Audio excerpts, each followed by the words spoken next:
You go, Bush Camping Tools here. Well, I've done various different boot reviews in the past, but I've been asked by a long-time subscriber and viewer to do a more of an in-depth review on boots and how I go about choosing boots, because I've never really done that. I've just talked about what boots I'm wearing.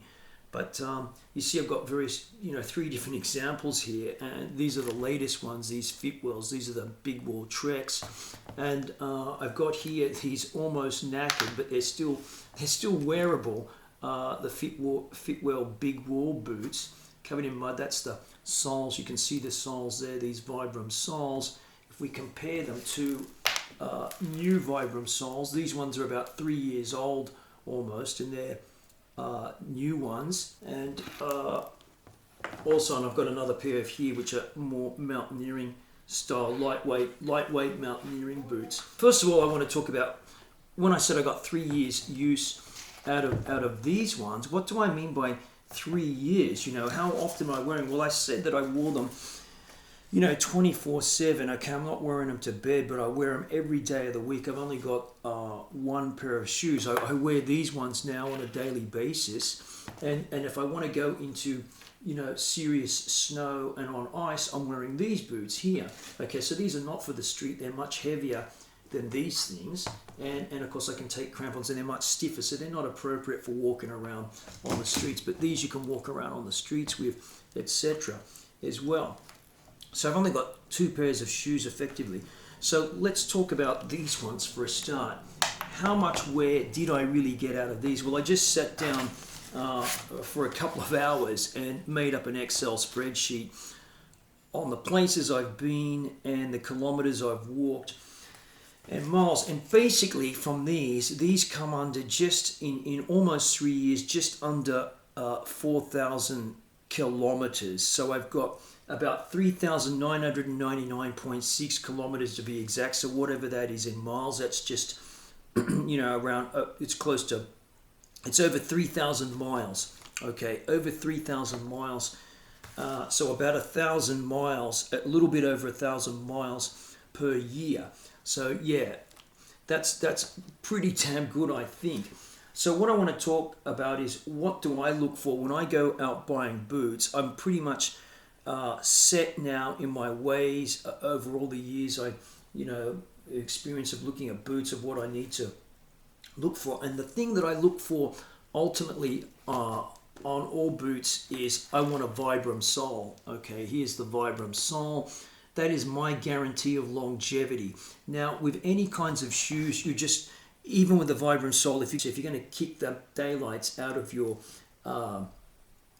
soles and scrape your feet, you're not going to get much usage out of any boot. It doesn't matter what it is. So I'm not scraping my feet. I've learned not to do that. And if you're going to be going over rocky terrain, very abrasive terrain, then I'm definitely going to go for the Vibram sole. I know it lasts. More so on the more Vibram make a range of soles from serious professional type. Let's just have a look at these ones here, like these particular ones. Okay, and these were like these were the same, you see, but they're, so this is on a mountaineering boot here, and this is on a, like a Big Wall approach boot, and they're the same, yeah. So they're really good soles, the Vibram sole. Right? So that's my experience, and it doesn't matter what brand of boot you buy. That's what I'm looking for, the Vibram soles. Right, what about where the boot is made? Well, really, to be honest now, at my stage of the game, I am only looking for, you can see it here, made in Italy, right? It's got to be, if it doesn't say made in Italy, I'm really not interested in it. Sometimes, however, I have bought boots that are manufactured, they're European brands, but they're manufactured in Vietnam. That's okay, I'm cool with that. But really, I'm looking at the quality of the stitching. When I'm in the store, I'm not buying any boots, by the way, online. I know probably some of you out there, it may not be convenient to go into an outdoor store to buy boots, and your size, and you'll get them online. And let's face it, they can be sometimes considerably cheaper online. But I've got to try the boot. Sometimes, just for me personally, I found that, you can try on the same size boots, and they'll be different from different manufacturers, right? So I need to try them on to check the comfort. But for me, what's important is the quality of stitching. I'll just move these knackered ones out of the way a bit over here. But so I'm interested in the quality of the stitching. How neat is the stitching?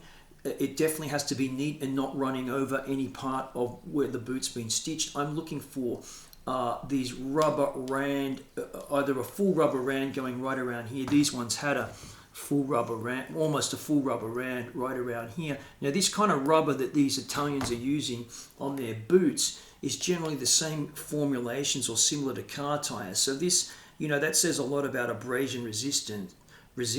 If it's like a car tire, you're not replacing your car tires all the time. This stuff can really take you kicking your toes into things. It can aid in gripping, all sorts of stuff. These ones only have it on the rear here, and on the front it's leather here, a suede leather, and you can see it's quite dirty. This, by the way, is not a good way to keep your boots if you want to get longevity, and that is to have them dirty like this, because you can get bacteria in here if they're not cleaned off, and it can decrease the longevity of the boot. So I really have to clean this off. But yeah, so I'm looking for rubber toe bumpers, preferably rubber all around, but it doesn't have to be. Here's an example here. You see even these mountaineering ones, this is a full rubber around here like that, because it's just going to be really tough. I'm looking for minimal synthetics, okay, and if the synthetics are used, they've got to be of such a composition that they're definitely going to last. Having eyelets or lugs is good. Lugs are always good for lacing, having a lug up the top, at least one or two lugs there. And eyelets, because if you've got eyelets in here, it's less likely that the laces are going to pull out over time. That's really important. You've got to have, these days, if you're going to have a composite type of boot, which is partly leather, partly synthetic materials, you've got to have some kind of waterproof membrane.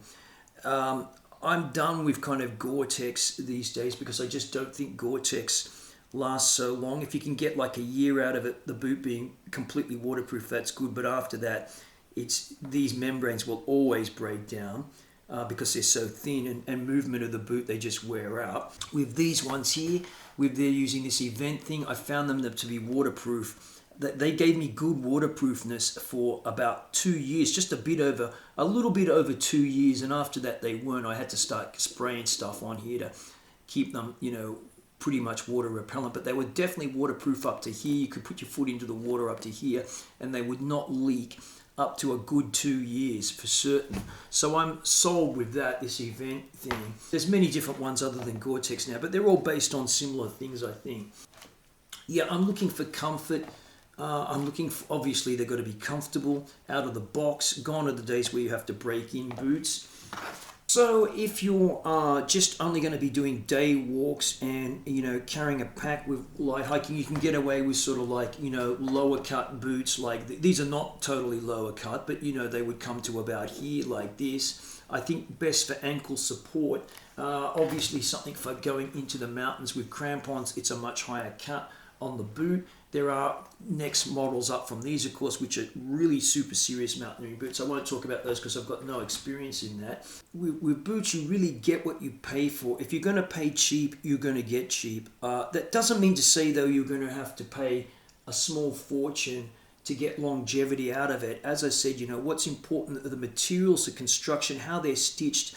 And some designs are certainly much better than others, because some designs, they're poor in terms of the stress. When you're going to be moving on your boot, you're going to be flexing around this area here. I always check in the shop anyway, no matter what I'm looking at, that the soles are put together properly. The glue is done right on the soles. These ones with these EVA type soles in here, some of these are really good now. Originally, when manufacturers started making boots with EVA, they were not so great. They were separating here, but these guys at least fit well. They've really got it down pat for gluing technology.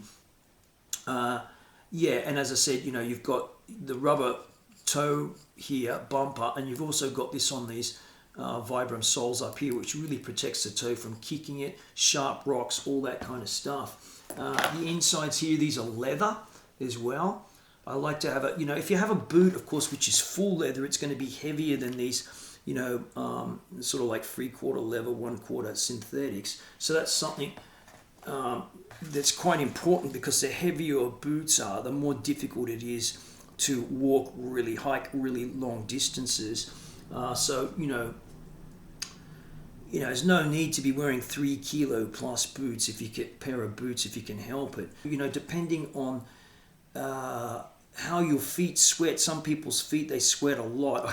I don't have super sweaty feet, so I can wear these. I found I can wear these in summer too, and in winter I can wear them all year round. Even these ones wouldn't worry me in summer, but yeah. So that's something you have to take into consideration, the breathability of the boot. And at least I've found these ones to have really good breathability. So essentially, when I'm talking about longevity out of boots, that's the kind of longevity I'm getting over almost a 3-year period. I'm getting almost 4,000 kilometers out of my shoes. And I think, that's a pretty good wear and tear. And if you can do that, if you can get that out of your boots, then whatever brand you decide upon buying, then I would stick with that brand if they serve you well.